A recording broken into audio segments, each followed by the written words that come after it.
कैसे हो बच्चों मेरे? ठीक हो तुम लोग?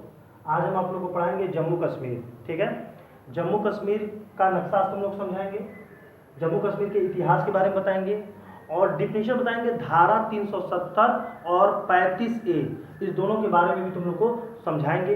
फिर इससे जितने भी महत्वपूर्ण क्वेश्चन हैं सारे तुम लोग को हम क्लियर कराएंगे, तो थोड़ा ध्यान देना तुम लोग। फिर लास्ट में हम बात करते हैं। ठीक है बेटा, एक लाइन सुना दें। ये जीवन है, देख रहा हो ना, बड़ा दिक्कत चल रही है। अब कुछ दिन और बेटा सही हो जाएगा सब। तो ये जीवन है, उलझोगे नहीं तो सुलझोगे कैसे। ये जीवन है, उलझोगे नहीं तो सुलझोगे कैसे, और बिखरोगे नहीं तो निखरोगे कैसे। ठीक है, तो जितना परेशानियां आ रही हैं उतना ही तुम लोग उसके साथ डटकर मुकाबला करो और उतनी ही अच्छे से तुम लोग निकलोगे। ठीक है, तो चलो पढ़ाना स्टार्ट करते हैं जम्मू कश्मीर। तो जम्मू कश्मीर पढ़ाने से पहले इसके नक्शे में तुम लोग को थोड़ा सा समझा देते हैं। देखो, यह जो मानचित्र का नक्शा तुम्हें दिखाई दे रहा है, हम जब भारत का नक्शा बनाते हैं तो ये ऊपर का जो हिस्सा होता है ये जम्मू कश्मीर का होता है। तुम लोग देखे हो, नक्शा हम बनाया तब भी देखे हो, लेकिन जब ऊपर का हिस्सा तुम लोग देखते हो तो तुम लोग को मालूम है ये जो रेड वाला ये हिस्सा है, ये जितना मैंने रेड का हिस्सा बनाया, ये जितना मैंने यहाँ से लेकर यहाँ तक रेड वाला हिस्सा बनाया, ये सब क्या है? POK, पाक अधिकृत कश्मीर। ठीक है, और इस साइड में यह जो हिस्सा ग्रीन में है, यह जो हिस्सा ग्रीन में है, यह जो हिस्सा, यह जानते हो क्या है? यह आक्साई चीन, यानी इसका मतलब इस हिस्से पर पाकिस्तान का कब्जा है और इस हिस्से पर चीन का कब्जा है। एक्चुअल में हमारे पास यही बस है, ये है, इसी पर हम रहते हैं, जो है जम्मू कश्मीर। नक्शे में तो हमारा सब हमारा ही है, लेकिन इस पर अधिकार पाकिस्तान ने कर लिया और इस पर चीन ने कर लिया, तो हमारा रियल में हिस्सा यही है। ठीक है, थोड़े इस नक्शे में थोड़ा आते हैं, देखिएगा बेटा। यहाँ से लेकर ये जो हम हिस्सा बनाया, यहाँ से लेकर इस तरह करके यहाँ से लेकर और फिर ये पूरा जो POK है, POK भी दो भागों में बटा हुआ है, POK भी दो भागों में बांटा गया है। एक को कहते हैं गुलाम कश्मीर और एक को कहते हैं आजाद कश्मीर। जब आप भारत के नक्शे में आते हैं तो आपका ये POK पाकिस्तान है, पाकिस्तान से जब जम्मू कश्मीर का जो हिस्सा सटा हुआ है उसमें यहाँ से लेकर और यहाँ तक के हिस्से को जो ये है, ये हम आजाद कश्मीर कहते हैं। इसको और इसको ध्यान दीजिएगा, यह और यह दोनों, ये आजाद कश्मीर में आता है। और ये जो बलिस्तान है, बाल्टिस्तान, यह है गुलाम कश्मीर में। तो सब मिलाकर तो सब POK ही है, पाक अधिकृत कश्मीर है, लेकिन इसको दो भागों में बांटा गया है, एक आजाद कश्मीर, एक गुलाम कश्मीर। ठीक है, आजाद कश्मीर की राजधानी है मुजफ्फराबाद और बाल्टिस्तान की राजधानी है गिलगित। ठीक है ना, तो ये पाकिस्तान के अधिकृत में, यानी POK, और ये आक्साई चीन, चीन के अधिकृत में। अब यहाँ पर एक चीज और देखिएगा, यहाँ पर जो मैंने ये नक्शा बनाया है उसमें मैंने क्या चीज लिखा है, ये जो हरे कलर में देखिए मैंने ये जो बनाया है, ये जो है ये अफगानिस्तान से, यही हिस्सा अफगानिस्तान से सटा है। आपको मालूम होगा डूरंड रेखा भारत और अफगानिस्तान की भी सटी थी, लेकिन अब POK यानी पाकिस्तान, POK पाक अधिकृत और अफगानिस्तान से सटी है। तो यह रेखा जो डूरंड रेखा है, यह POK से और अफगानिस्तान से सटी हुई है, और इस रेखा की लंबाई 106 की जो अफगानिस्तान से सटी हुई है। तो इतना ही हिस्सा हमारा अफगानिस्तान से सटा हुआ है, लेकिन वह POK से सटा हुआ है। आगे आते हैं तो देखिएगा, यह हिस्सा जो है, यह बीच का जो हिस्सा है, ये हिस्सा यानी POK का यह हिस्सा, POK का यह हिस्सा सांक्सगाम भूभाग है, जिसको 1963 में पाकिस्तान ने चीन को सौंप दिया। यानी पाकिस्तान ने क्या किया, तो पाकिस्तान का हिस्सा टोटल था POK, लेकिन उसके बावजूद भी यहाँ से लेकर और यहाँ तक का जो हिस्सा है, जो मैंने ब्लैक से बनाया होगा, ये जो हिस्सा क्रॉस करके बनाया होगा, ये जो हिस्सा है, ये 1963 में पाकिस्तान ने सांक्सगाम भूभाग को चीन को सौंप दिया। ठीक, इतने POK के भाग में यह हिस्सा उसने चीन को सौंप दिया।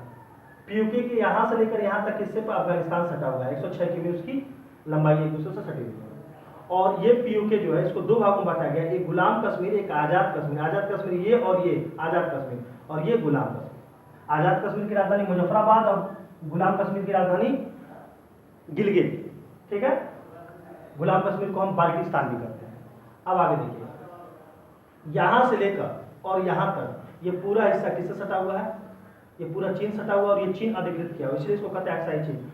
ठीक है ना, और यह जो हिस्सा है, यह जो हिस्सा मैंने बनाया, यह हिस्सा, यही है सियाचिन ग्लेशियर। यानी सियाचिन ग्लेशियर एक ऐसा ग्लेशियर है जो ऐसी जगह पड़ता है जिस पर चीन की बॉर्डर भी सटे हुए हैं, चीन पर अस्थायी चीनी अधिकार है, इस पर POK वाला भी अधिकारिक क्षेत्र है, इस पर हमारे भारत का भी अधिकारिक क्षेत्र है, यानी सियाचिन ग्लेशियर यही पर। ठीक है, तो ये आपका आज़ाद, ये हमारे देश का जो नक्शा, मेन नक्शा है, यानी हमारे देश का जो मुकुट है, उस मुकुट के दोनों साइड चीन और पाकिस्तान ने अधिकृत किया हुआ है। अब देखिए हमारे पास टोटल यही हिस्सा है। इस हिस्से को भी हम दो भागों में, अब आपका जब जम्मू कश्मीर से अभी विशेष धारा 370 को हटा दिया गया तो जम्मू कश्मीर केंद्र शासित प्रदेश, जम्मू कश्मीर और लद्दाख दो भागों में बट गया और दो केंद्र शासित प्रदेश बने। यह है जम्मू कश्मीर जिसमें 20 जिले हैं, और यह टोटल इतना बड़ा जो है यह लद्दाख है जिसमें 2 जिले बने, कारगिल और लेह। यानी लद्दाख एक केंद्र शासित प्रदेश, यानी यही रास्ता है, ये पूरा लद्दाख है और ये जम्मू कश्मीर है। तो लद्दाख में 2 जिले, कारगिल और लेह, और जम्मू कश्मीर में 20 जिले।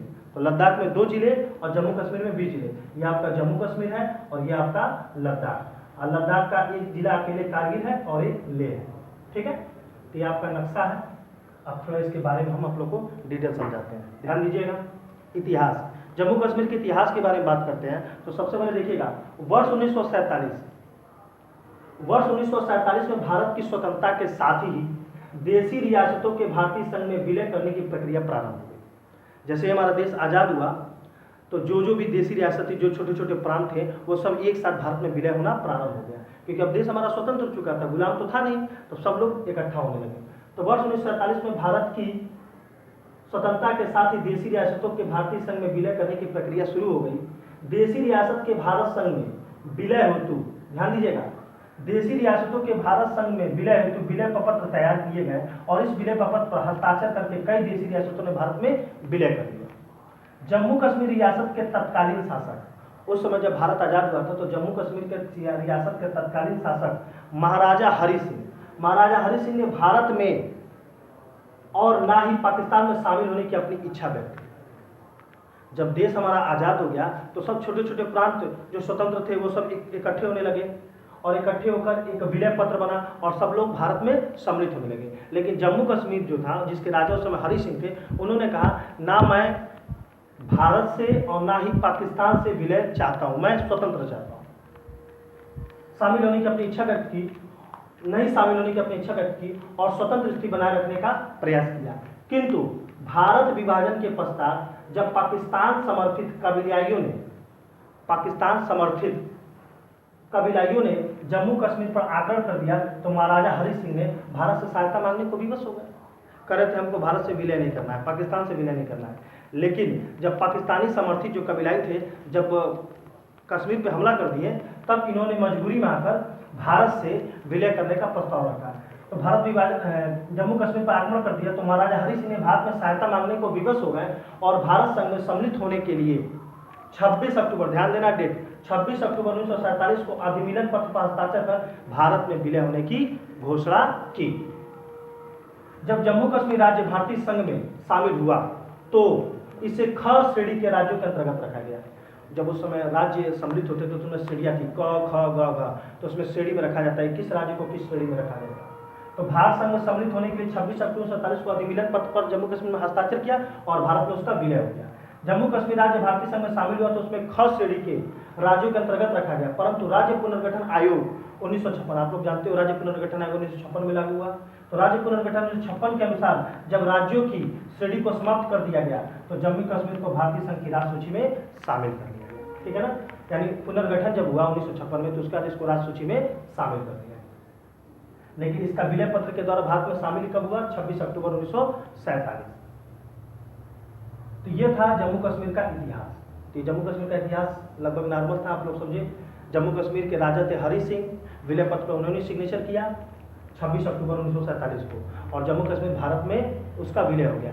लेकिन राज्य के रूप में वो कब सूचीबद्ध हुआ? 1956 भारतीय राज्य पुनर्गठन अधिनियम के तहत ये शामिल हुआ। अब हम बात करते हैं आगे की। देखिएगा जम्मू कश्मीर के बारे में। 26 अक्टूबर 1947 को भारत में इसका विलय हुआ जम्मू कश्मीर। अनुच्छेद 370 कब लागू हुआ जम्मू कश्मीर में? 17 अक्टूबर 1949 को भारतीय संविधान में इसे जोड़ा गया, अनुच्छेद 370, जिसके सूत्रधार थे गोपाल स्वामी अयंगर। और जानते हैं 26 जनवरी 1957 को जम्मू कश्मीर का संविधान लागू हुआ। 5 अगस्त 2019 को अनुच्छेद 370 समाप्त, अस्थायी प्रावधान था आर्टिकल 370। और एक और देखिएगा अनुच्छेद 35 से क्या है? 14 मई 1954 को राष्ट्रपति डॉक्टर राजेंद्र प्रसाद द्वारा आदेश पारित कर संविधान में से जोड़ा गया। डॉक्टर राजेंद्र प्रसाद के आदेश के द्वारा ही आर्टिकल 1535 को जोड़ा गया। ठीक, अब थोड़ा सा इसके बारे में बताते हैं। देखिए धारा 370 और 35 ये है क्या। सबसे पहले इसके बारे में थोड़ा समझाते हैं, फिर इसके बारे में वन लाइनर क्वेश्चन बताते हैं। धारा 370, इस अनुच्छेद के तहत जम्मू कश्मीर को भारत में अन्य राज्यों के मुकाबले विशेष राज्य का दर्जा प्राप्त है। ये विशेष राज्य का दर्जा क्या प्राप्त होता है, जैसे जानते ही हो घर में कोई छोटा बच्चा होता है तो उसको एक विशेष होता है, क्या चलो वो नहीं पढ़ रहा है तो कोई उसको बोलेगा नहीं, या उसको सबको एक एक टॉपिक मिल रहा है तो चलो उसको दो दो टॉपिक दे दिए, यानी एक विशेष दर्जा। क्या हुआ तो देखिएगा, धारा 370 इस अनुच्छेद के तहत जम्मू कश्मीर को भारत में अन्य राज्यों के मुकाबले विशेष अधिकार दिए गए। इतने अधिकार दिए गए थे कि केंद्र जम्मू कश्मीर में जो बजट आवंटन करता था उसमें 90% केंद्र आवंटन करता था। इस अनुच्छेद के तहत जम्मू कश्मीर को भारत में अन्य राज्यों के मुकाबले विशेष अधिकार दिया गया, जिसे संविधान के भाग 21 के तहत दर्ज किया गया। भाग 21 में ही है अनुच्छेद 370। देखिए, इसे प्रधानमंत्री जवाहरलाल नेहरू और जम्मू कश्मीर के महाराजा हरि सिंह के मध्य समझौते के बाद जोड़ा गया। समझौता हुआ, भारत के प्रधानमंत्री उस समय थे पंडित जवाहरलाल नेहरू और उस समय जम्मू कश्मीर के महाराजा थे हरि सिंह के बीच में समझौता हुआ। ठीक है, धारा 370 को 26 जनवरी 1957 को लागू किया गया। धारा 370 को कब लागू किया गया? 26 जनवरी 1957 को लागू किया गया। क्यों? क्योंकि जब जम्मू कश्मीर में संविधान लगा उसी के बाद इसको लागू कर दिया गया। धारा 370 के मुताबिक भारतीय संविधान जम्मू कश्मीर के मामले में सिर्फ 3 क्षेत्र रक्षा, विदेश मामले और संचार के लिए कानून बना सकती है। इसके अलावा किसी कानून को लागू करने के लिए राज्य सरकार की मंजूरी चाहिए। यानी ध्यान दीजिएगा, जब 26 जनवरी 1957 को जम्मू कश्मीर का संविधान बन गया और वहां पर धारा 370 लागू हो गया, उसके बाद क्या हुआ? उसके बाद से केंद्र सरकार जो थी वो केवल रक्षा में, विदेश मामले और संचार के लिए कानून बना सकती है। उसके अलावा वहाँ पर कोई कानून नहीं बना सकती है। उसके अलावा सारा कानून वहाँ की राज्य सरकार ही बनाएगी। तो ये था धारा 370। तो धारा 370 क्या, अगर कोई पूछता है नॉर्मली धारा 370 क्या, तो आप बताएंगे एक विशेष राज्य का दर्जा जम्मू कश्मीर को देता है और कहता है कि जम्मू कश्मीर में रक्षा, विदेश और संचार के अलावा कोई भी, इस तीनों के अलावा कोई भी मामला अगर होता है तो वहाँ की राज्य सरकार ही वहाँ के लिए कानून बनाएगी। ठीक है, अनुच्छेद 35 से क्या है तो देखिए, वर्ष 1952 में जम्मू कश्मीर के तत्कालीन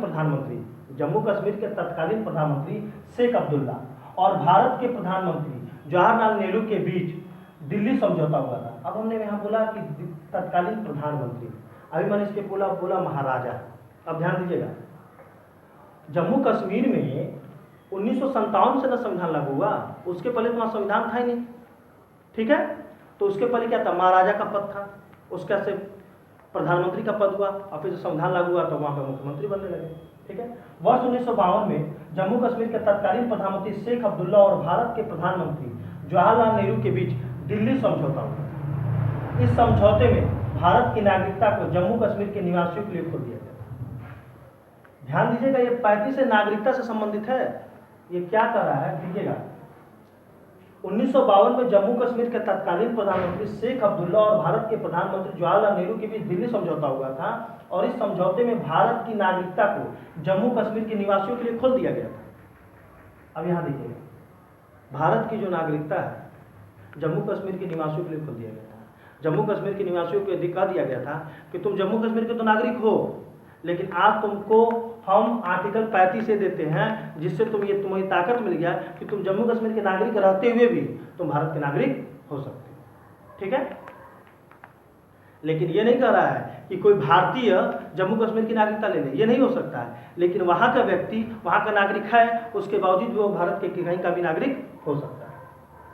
वर्ष 1952 में दिल्ली एग्रीमेंट के बाद ही 1954 में अनुच्छेद 35 से बनाया गया।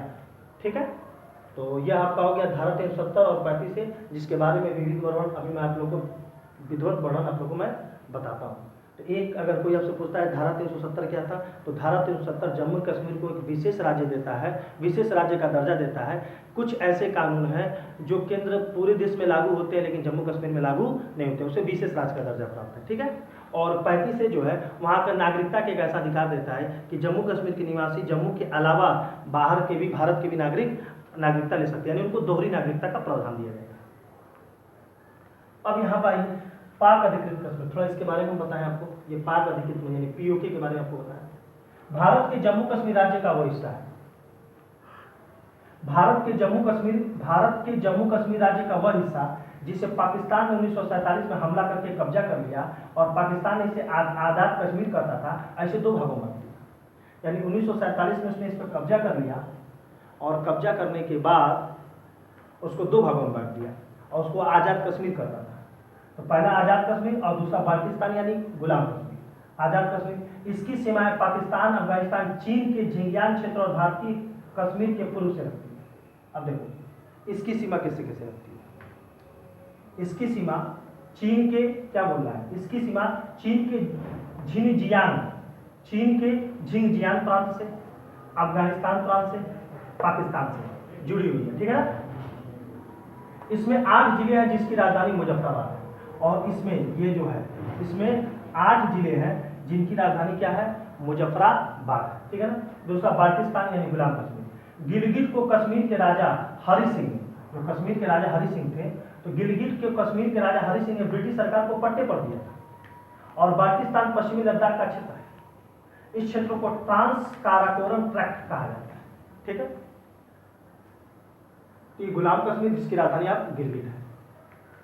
यहाँ पे एक नोट मैंने क्वेश्चन लिखा है। गृह मंत्री अमित शाह ने 6 अगस्त 2019 को, जब 5 अगस्त को उन्होंने राज्यसभा में बिल पेश किया था और 6 अगस्त में लोकसभा में, तो गृह मंत्री अमित शाह ने 6 अगस्त 2019 को स्पष्ट किया कि पाक अधिकृत कश्मीर यानी पीओके और आक्साई चीन संपूर्ण जम्मू कश्मीर भारत का हिस्सा है, ठीक है। अब बात करते हैं आक्साई चीन के बारे में। यह जम्मू कश्मीर का उत्तर पूर्वी हिस्सा है। जम्मू कश्मीर का उत्तर पूर्वी हिस्सा है। भारत इस पर अपना दावा करता है, परंतु चीन इससे सिनचियांग प्रदेश का क्षेत्र बताता है। भारत का कहना है कि चीन से 1962 की लड़ाई में यहां से 38,000 वर्ग मील क्षेत्र पर कब्जा कर लिया और अक्साई चीन का यह क्षेत्र वीरान और बर्फीला है। वीरान और बर्फीला, ठीक है। तो 1962 की जो लड़ाई हुई थी वो कितना वर्ग फुट, 38,000 वर्ग फुट हिस्सा है जिसको चीन ने कब्जा कर लिया, ठीक है। वही अक्साई चीन का क्षेत्र है जो कैसा है, वीरान और बर्फीला है। अब हम बात करते हैं आगे। यहां से लेकर ये जो मैंने लाइन इस पर खींचा, ये लाइन देख रहे हैं ना, ये लाइन,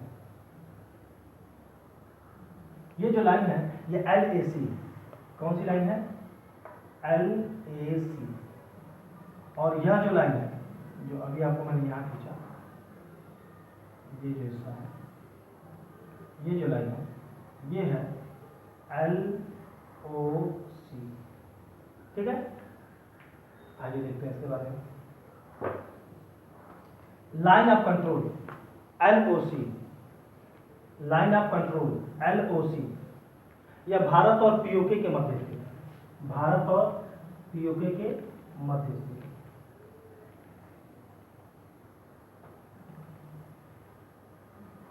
यह भारत और पीओके के मध्य स्थित है, यानी भारत और पीओके के मध्य स्थित है, इसी का नाम है LOC। देखो एक चीज और बता दें, भारत और पाकिस्तान के बीच जो रेखा है उसको कहते हैं रेड क्लिफ रेखा, जो 1947 में खींची गई, ठीक। तो आपसे कोई पूछेगा भारत और पाकिस्तान के बीच जो रेखा है उसको क्या कहते हैं, रेड क्लिफ रेखा। लेकिन कोई पूछता है भारत और पीओके के बीच कौन सी रेखा है, तो आप बोलेंगे LOC, ठीक है, लाइन ऑफ कंट्रोल। यह सैनिकों द्वारा चिन्हित की गई है, एक सीमा है, और जो सैनिक होते हैं सैनिक ने अपने हिसाब से चिन्हित किया है, यह एक सीमा है, ठीक है ना। तो LOC line of control, line of control जो है वो पीओके और भारत के बीच सैनिकों द्वारा खींची गई एक सीमा रेखा है, ठीक है। दूसरा होता है line of actual control LAC, ये देखिएगा, यानी अक्साई चीन और भारत के बीच की रेखा है। यह भारत और पीओके के मध्य स्थित है, अरे सॉरी, यह भारत और अक्साई चीन को अलग करता है। क्षेत्र लद्दाख, देखिए लद्दाख सटा हुआ क्षेत्र लद्दाख, उत्तराखंड। अब देखिएगा आप, इसका मैंने क्षेत्र नहीं बताया, तो इसका क्षेत्र क्या है, LOC का क्षेत्र क्या है, पीओके, क्योंकि पीओके यहां से लेकर स्टार्ट होता है पीओके, LOC यहां खत्म होता है, ये पीओके सटा हुआ है तो इसका क्षेत्र पीओके, और यहाँ के बाद से फिर जब आगे बढ़ते हैं तो जो रास्ता होता है वो आपका क्या आ जाता है, रेड क्लिफ रेखा जाता है, जो भारत पाकिस्तान सटा हुआ है। लेकिन इसमें देखिएगा लाइन ऑफ एक्चुअल कंट्रोल जो LAC है वो LAC यहाँ से स्टार्ट होता है, तो किससे सटा हुआ है? लद्दाख से सटा हुआ है। लद्दाख अक्सर चीन के बीच में है, लेकिन जब यहाँ से हम आगे बढ़ते हैं तो फिर हिमाचल प्रदेश आता है। चीन किससे किससे सटा हुआ है? जम्मू कश्मीर से, हिमाचल प्रदेश से, उत्तराखंड से, सिक्किम से और अरुणाचल प्रदेश से। लेकिन जम्मू कश्मीर से अब नहीं सटा है ना, अब तो लद्दाख से सटा है ना LAC, क्योंकि चीन तो अब इधर आ गया। तो ध्यान दीजिएगा, लद्दाख, हिमाचल, उत्तराखंड और सिक्किम, इस 4 से तो सटा हुआ है, लेकिन अरुणाचल से जब इसकी रेखा स्टार्ट होती है तो उसको LAC नहीं करते हैं, उसको मैकमोहन रेखा करते हैं। भारत और चीन के बीच जो रेखा खींची गई थी 1914 में, उसको क्या कहते हैं? मैकमोहन रेखा। तो वही है मैकमोहन रेखा। तो मैकमोहन रेखा ध्यान दीजिएगा, यहाँ से जब स्टार्ट करते हैं सिक्किम तक जाती है रेखा तो इसको LAC करते हैं, लेकिन जब अरुणाचल में जाती है तो उसको क्या करते हैं? मैकमोहन रेखा। उसी प्रकार यहाँ से लेकर यहाँ तक जब रेखा जाती है तो इसको LOC करते हैं, लेकिन जब इससे आगे बढ़कर लास्ट तक जाती है गुजरात तक तो उसको रेड क्लिफ रेखा करते हैं। ठीक है, ये सैनिकों द्वारा चिन्हित नहीं किया गया। एक बहुत ही बेहतरीन क्वेश्चन जम्मू कश्मीर को आप लोग देना चाहते हैं।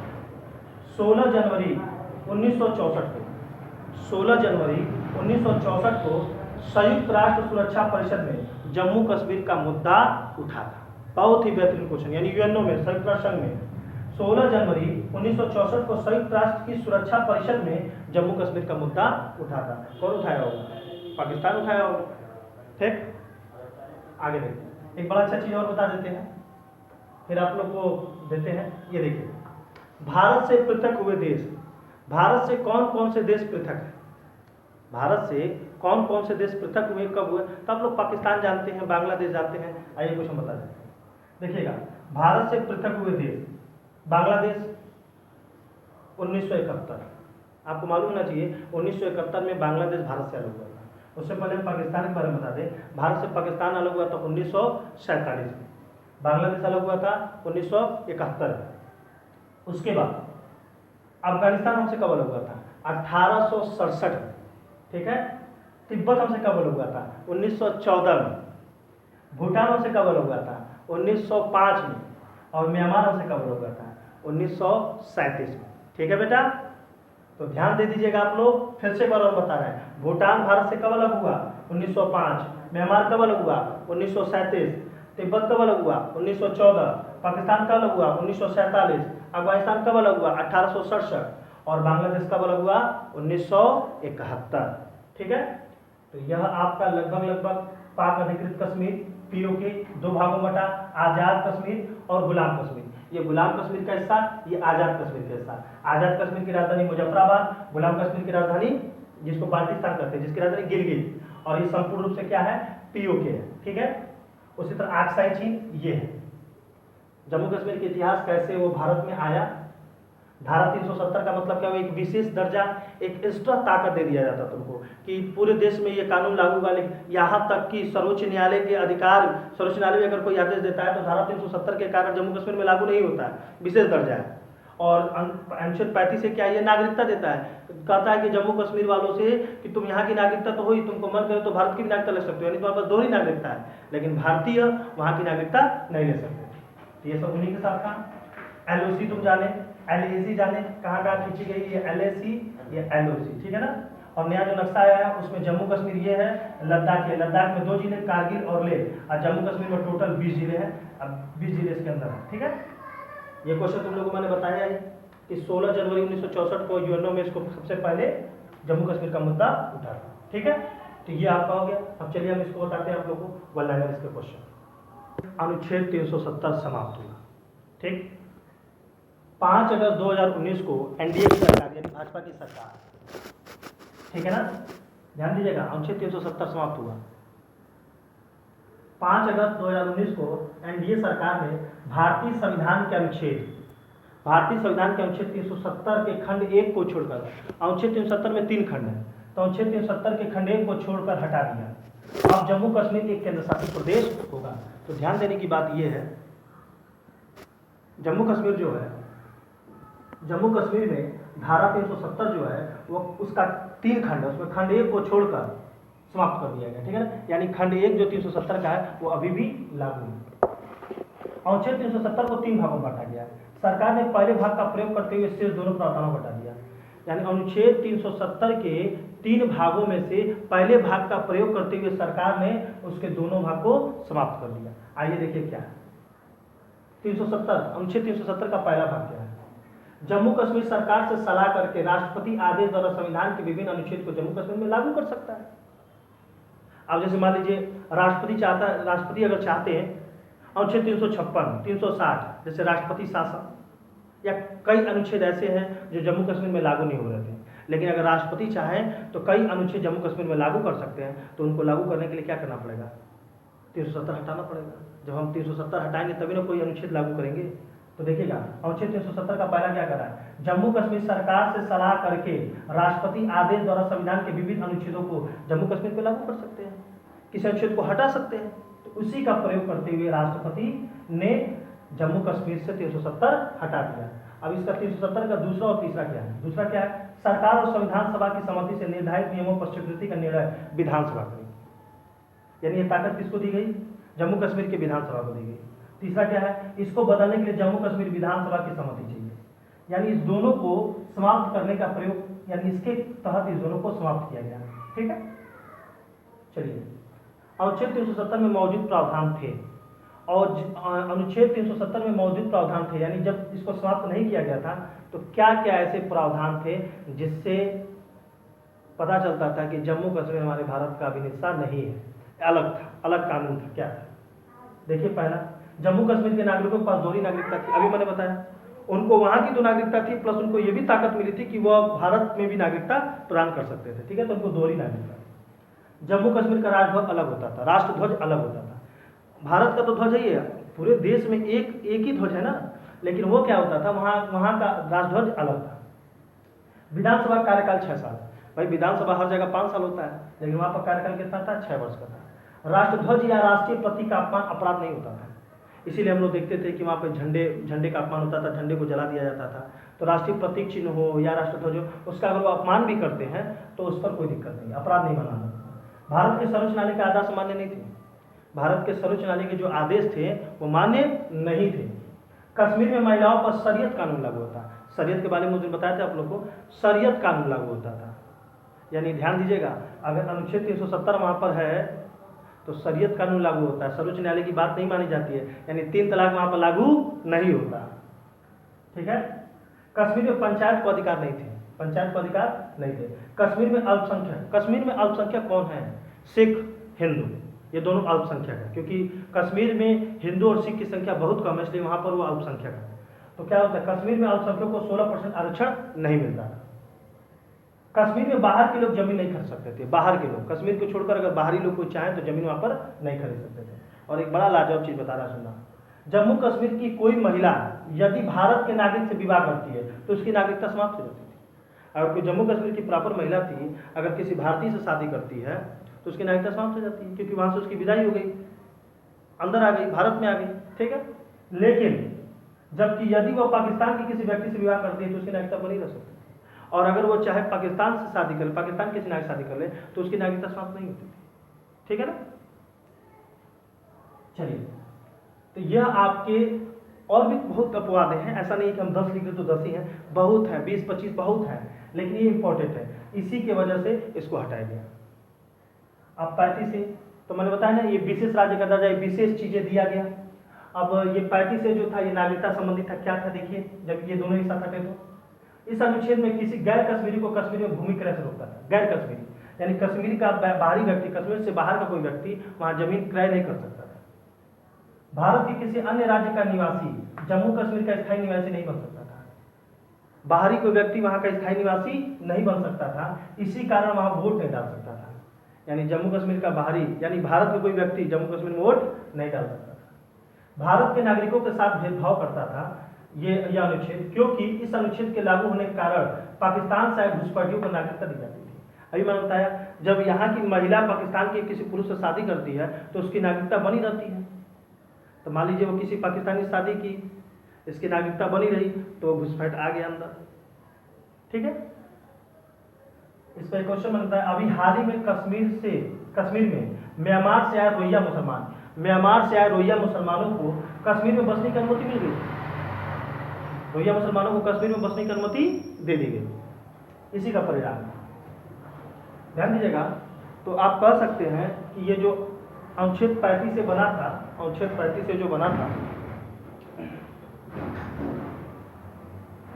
इस पर क्या था, स्थायी निवास, नागरिकता व वह व्यक्ति जो 14 मई 1954 को राज्य का नागरिक रहा हो या फिर उससे पहले के 10 सालों से राज्य में रह रहा हो, उसे वहां की संपत्ति हासिल की हो। वहां पे अनुच्छेद 35 से जो है वहां की नागरिकता प्रदान करता है, ठीक है, और 370 विशेष राज्य का दर्जा आता है। तो 35 से के तहत किसको नागरिकता दी जाती थी, वह व्यक्ति जो 14 मई 1954 को राज्य का नागरिक हो। जब ये लागू हुआ 35 से वहां पर, तो 14 मई 1954 तक उस समय अगर वो राज्य का नागरिक है तब उसे नागरिकता मिलेगी, या 10 साल पहले से राज्य में रह रहा हो और वहां पर अपनी संपत्ति हासिल की हो तो उसको भी नागरिकता दी जाएगी। ठीक है, तो यह आपके 35 में क्या था और 370 के रहने से क्या था, यह आपको मालूम चला। ठीक है, 5 अगस्त 2019 को एनडीए सरकार ने इसको समाप्त किया और इसके खंड 1 को छोड़कर खंड 2 और 3 को समाप्त किया। ठीक है, तो चलिए आगे बात करते हैं। अब बात करेंगे अति महत्वपूर्ण प्रश्न। ये 15 प्रश्न है जो बहुत ही इंपॉर्टेंट है, इसको एक बार रिवीजन करा देते हैं, सुन लीजिएगा। सुनिएगा, जम्मू कश्मीर की स्थापना 26 अक्टूबर 1947, 26 अक्टूबर 1947। अनुच्छेद 370 कब लागू हुआ वहां पे, 17 अक्टूबर 1949। देखिए कितना अच्छा क्वेश्चन। जम्मू कश्मीर की स्थापना 26 अक्टूबर 1947, अनुच्छेद 370 वहां पे लागू हुआ 17 अक्टूबर 1949 को। धारा 35 से कब लागू हुआ, 14 मई 1954 को। जम्मू कश्मीर का संविधान कब लागू हुआ, 26 जनवरी 1957 को। जम्मू कश्मीर विशेष राज्य का दर्जा कब समाप्त हुआ, 5 अगस्त 2019 को। और जम्मू कश्मीर तथा लद्दाख केंद्र शासित प्रदेश के रूप में कब अस्तित्व में है, 31 अक्टूबर 2019 को। यह डेट देख लीजिएगा, यहां से यहां तक जरूर एक कोई ना कोई एक डेट आपको पूछेगा। ठीक है, इसके अलावा जम्मू कश्मीर से अनुच्छेद 370 का खंड 1 नहीं हटाया गया। ठीक है, क्योंकि खंड 1 इसलिए हटाया गया है कि खंड 1 ही राष्ट्रपति को ताकत देती है और उसी के तहत राष्ट्रपति ने वहां पर अनुच्छेद 370 को समाप्त किया था। अनुच्छेद 370 किस भाग में है, 21वें भाग में है। ठीक है, संविधान के किस भाग में है, 21वें भाग में। धारा 370 हटने के समय जम्मू कश्मीर के राज्यपाल कौन थे, उस समय राज्यपाल कौन थे, सत्यपाल मलिक। केंद्र शासित प्रदेश जम्मू कश्मीर में उपराज्यपाल तथा लद्दाख में राज्यपाल का शासन होगा। और जब ये दोनों बट गए तो केंद्र शासित प्रदेश जम्मू कश्मीर है वहां पर उपराज्यपाल होंगे और जो लद्दाख है वहां पर राज्यपाल का शासन होगा। धारा 370 के हटाने के लिए जम्मू कश्मीर पुनर्गठन विधेयक 2019 को सर्वप्रथम गृह मंत्री को अमित शाह ने राज्यसभा में 5 अगस्त 2019 को पेश किया। जम्मू कश्मीर पुनर्गठन विधेयक 2019 5 अगस्त 2019 को जब पेश किया, कहां पे, राज्यसभा में, तो पक्ष में 125 वोट मिले और विपक्ष में 61 वोट मिले। तो संख्या अधिक होने की वजह से वहां पर ये बिल पास हो गया। फिर लोकसभा में अगले दिन 6 अगस्त 2019 को पेश हुआ और उसी समय उन्होंने बोला था कि जम्मू कश्मीर भारत का अभिन्न अंग है, पीओके एक्साइ चिन्ह भारत का अभिन्न अंग है। ठीक है, जबकि 6 अगस्त 2019 को उन्होंने पेश किया जिसमें पक्ष में 370 और विपक्ष में 70 वोट पड़े और यहाँ से भी यह पास हो गया। 2019 को मंजूरी मिलने के बाद सरकार ने जम्मू कश्मीर राज्य को विशेष राज्य का दर्जा समाप्त कर धारा 370 और 35 को हटा दिया। 31 अक्टूबर 2019 को सरदार वल्लभ भाई पटेल, 31 अक्टूबर को सरदार वल्लभ भाई पटेल की जयंती है, तो 31 अक्टूबर 2019 को सरदार वल्लभ भाई पटेल की जयंती पर यह अधिनियम अंतिम रूप से लागू हो गया।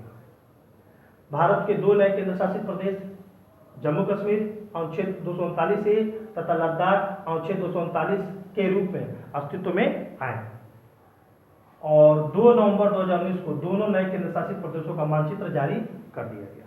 ठीक है बेटा, तो यह आपका वन लाइनर क्वेश्चन जो मैंने बताया है इसको आप नोट कर लेंगे। और 35 से क्या था, 370 से हमारा क्या था। ठीक है, अनुच्छेद 370 के जो तीनों प्रावधान थे, फर्स्ट प्रावधान के तहत दोनों को समाप्त किया गया, खंड के तहत समाप्त किया गया, ये देख लीजिएगा। उधर आपको नक्शा हमने समझा दिया और इसका खूब अच्छे से आप लोग नोट्स बना लीजिएगा। ठीक है ना, और इसका पिक हमने डिस्क्रिप्शन में दे देते हैं, तुम लोग देख लेना। और सब ठीक है, अच्छा पढ़ाई करो। अब तो अगस्त आपका चालू हो गया है, अच्छे से पढ़ाई करो, मन से पढ़ाई करो, घबराओ मत। ठीक है ना, फिर हम तुम लोग को एक अगला वीडियो देते हैं और ठीक, खुश रहो।